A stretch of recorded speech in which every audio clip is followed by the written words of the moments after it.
जियोजन थोड़ा परेशानी में था, तभी फनशाओ वहाँ पे आया और पीछे से जियोजन की कमर के अराउंड अपने हाथ रखे। जियोजन समझ गया कि फनशाओ अभी अच्छे मूड में नहीं है। वो उसे पूछता है कि फनशाओ क्या हुआ, क्या अंडरवर्ल्ड में कोई तुम्हारा अपोज कर रहा है? मतलब फनशाओ अभी अंडरवर्ल्ड लॉर्ड बन गया है, तो जियोजन उसे पूछ रहा है कि क्या यहाँ पर कोई तुम्हारा अपोज कर रहा है?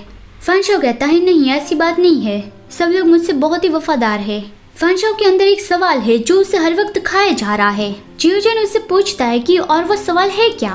फनशाओ का सवाल ये है कि उसे ये नहीं पता कि असलियत में जियोजन लड़कों से अट्रैक्ट होता है या फिर नहीं होता। अगर फ्लावर डीमन सूरी जिंदा होती तो फिर कोई भी शक नहीं कि जियोजन तो उससे ही शादी करता, और फिर उसके बाद जियोजन फनशाओ के बारे में तो कुछ सोचता ही नहीं। सूरी तो इनोसेंट और जेंटल थी और वो दिखने में भी बिल्कुल जियोजन के टाइप की ही थी। फनशाओ ने हिस्ट्री बुक में भी पढ़ा है कि सूरी और जियोजन एक दूसरे को पसंद करते थे। उन दोनों का बच्चा हुआ जिसे लीजू नाम दिया गया था। जियोजन समझ गया कि फनशाओ अभी जेलस है, तो फिर वो उसे और ज्यादा टीज करने की सोचता है। जियोजन तो हेवनली एम्परर था, तो फिर वो बहुत सारी वाइफ रख सकता था, लेकिन उसने किसी से भी शादी नहीं की और सिर्फ फनशाओ को ही अपने साथ रखा। तो जियोजन अभी फनशाओ को टीज करता है कि वो उसका कॉन्क्यूबाइन है। उसने जियोजन को अपने वश में कर लिया है, इसलिए तो जियोजन ने किसी से शादी नहीं की।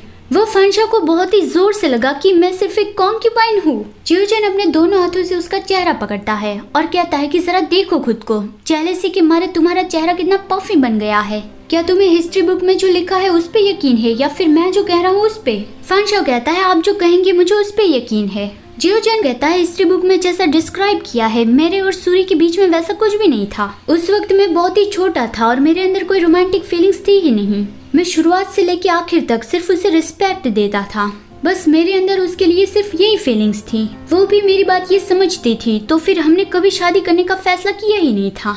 वो एक फ्लावर डीमन थी और फ्लावर डीमन जिस पर्सन से सच्चा प्यार करते हैं सिर्फ उसके बारे में सोचकर ही वो फूलों की कलियां उगा सकते हैं। और फिर उस फूल में से लीजू आया था। मैं उसकी बहुत रिस्पेक्ट करता था, तो फिर उसकी मौत के बाद मैंने लीजू को अपने बच्चे की तरह बड़ा किया। जियोजन लीजू को अपने साथ ले आया था और उसे पता नहीं था कि लीजू उसका ही बेटा है। लेकिन जैसे जैसे लीजू बड़ा हुआ जियोजन को पता चल गया कि उसकी बॉडी में उसका ही ब्लड है, तो फिर जियोजन ने उसे अगला वारिस घोषित कर दिया। और आगे की कहानी तो फनशाओ को पता ही है। फनशाओ तो ये सुन के बहुत ही खुश हो गया और वो कहता है कि इसका मतलब आप कभी उसके साथ नहीं सोए थे। जियोजन कुछ भी नहीं कहता, मतलब कि और मैं कितनी बार कहूँ, पूरी कहानी तो बता दी है। फनशाओ तो बहुत ही खुश हो गया कि सच में, इसका मतलब कि आपने सिर्फ मेरे साथ ही वो किया है और मैं ही आपका फर्स्ट था। जियोजन का भी चेहरा रेड होने लगा। वो दूसरी ओर देख के कहता है कि मैं तो तुम्हें सूरी के बारे में बता रहा था, अचानक से तुम इन सारी चीजों के बारे में क्यों बात करने लगे? और वो जोर से चिल्लाता है कि चले जाओ यहाँ से।